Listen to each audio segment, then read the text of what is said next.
Alright, you niggas get sent to the stove. I run up the paper, can't let it get low. I'm down bottom on haze and I'm still we get low. We still hop out them cars and we make them get low. This low and you on the set. Going back into your story, so you get locked up 2004. Yeah. Right. So now, that's you jumping off the porch. Yeah. In a sense. Yeah. So what you get? So how much weed did you get locked up for? I had a little stash, like some dub bags of weed. I had jumped a rotation and served undercover. It wasn't even my go.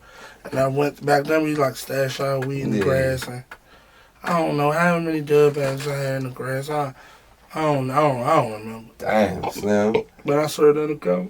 That's fucked up, man. Now the weed laws is in change. The shit is way different now. Yeah, I just went to court for some weed shit. That should be just in a way. Yeah. In a way, Slim. So alright, you go. So how long?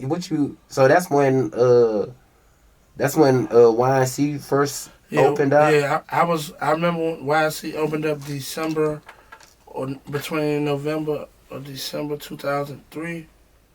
Because before that, you would just go straight to Oak Hill. Nah, yeah. Before that, you would go to Oak Hill. I went to YNC. I remember, like, the girls was downstairs with the boys. Like, YNC was like a new facility. We opened it up. Right. You know, that was it.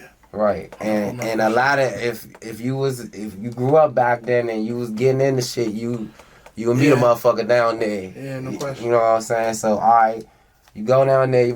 How long they keep you for what? I think shit. I know they kept me for probably no, they ain't. I don't think they kept me that time. Yeah, you probably just got held for a little minute, went to court type shit. Yeah. Alright. So that kind of got you like, shit, that kind of opened you up a little bit. Like, alright, I know how this shit. That revolving door starts swinging. Your first time, that's when it's a revolving door after that. Boom. Now you in the streets. Now a nigga in the streets, not per se in the streets. Glorify that shit. Yeah, but yeah, alright, so boom.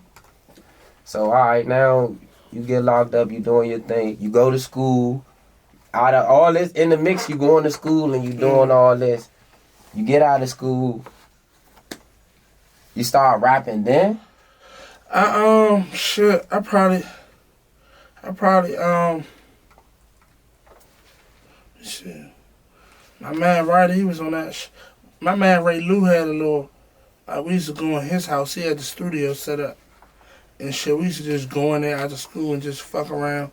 We used to make Ray Lou used to make like all the little go-go. He the only one out of our friends had a computer, internet and shit. He knew how to record. So we used to just go in there every day after school. And I used to just get him make me little CDs, mix. Remember, like the mix go-go, like he used to make CDs and shit. And they also used to record. I used to go in there with my men and them. Then he just told me one day to doing the song, and that did it. That shit was cool just to hear myself. And you know what I'm saying? And then you know what I'm saying?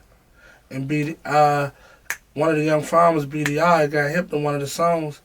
I think it was I think I did one of them Joel Santana jumps or something. That was popping back then, the little beat.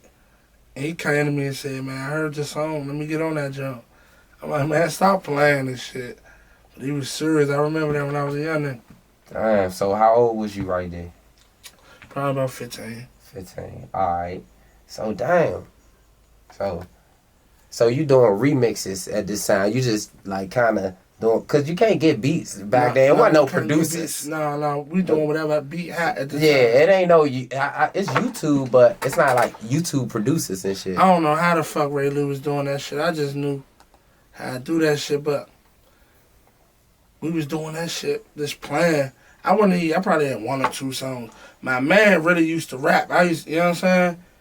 And then like, I think I went in 06 and shit.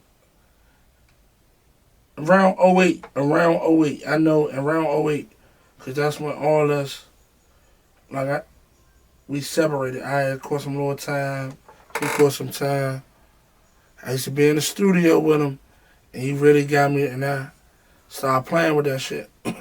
I really made my mind up over the jail probably in 2014 or something. We over the jail, we in the hole and shit, we in South 1. I'm like, I'm about to rap when I go home. I was so bored in the hole. And that shit was just coming to me. I came home in 2016.